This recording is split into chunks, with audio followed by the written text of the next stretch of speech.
In this video, we're going to explore how we can use the array reduce method in JavaScript. And the array reduce method helps you to reduce the array values into a single value. For example, you want to sum the total value of an array.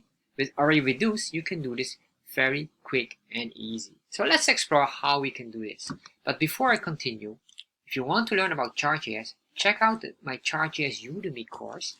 You can find the link in the description box. Alright, so what we're going to do here is, imagine here we have some products or an order list. You can say here constant, we'll create a constant order list.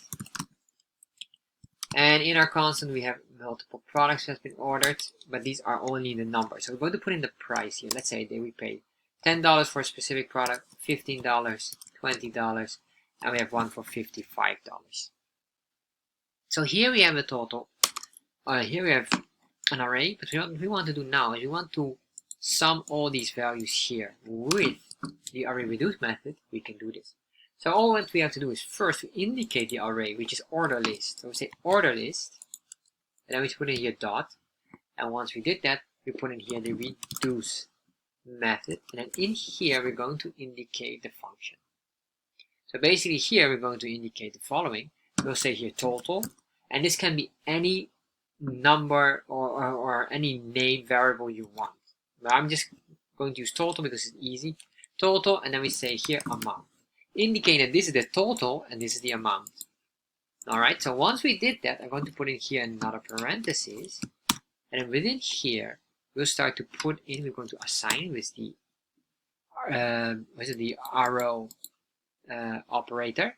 So this will reduce our amount of text and will return the following. So basically what we're saying here, return the following. What are we going to return? Well, we'll say total plus amount.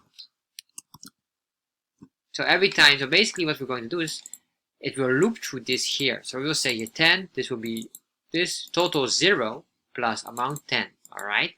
Once it does that, then after it starts here with 10 plus amount, which is this one here. 15, so then it becomes 25, and then 25 plus 20, because then the amount moves here, etc, etc. So once we have this, you can see here now, if we will say here console.log, and let's show these values here, save this, refresh, open up our developer tab, and you can see now we get a value of 100, which is correct because this is exactly 100. 45 plus 55 is 100. And this is basically how you can use the reduce function.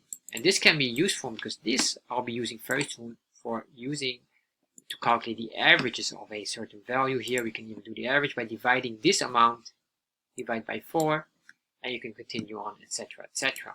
And this will be useful especially if you want to learn Chart.JS and you want to do some unique stuff. For example, you want to figure out what is the moving average in a line chart. And we can calculate these, and very soon I will cover those topics as well. So if you like these kind of videos, subscribe to my channel, and if you have any questions regarding to this, put them in the comment section below.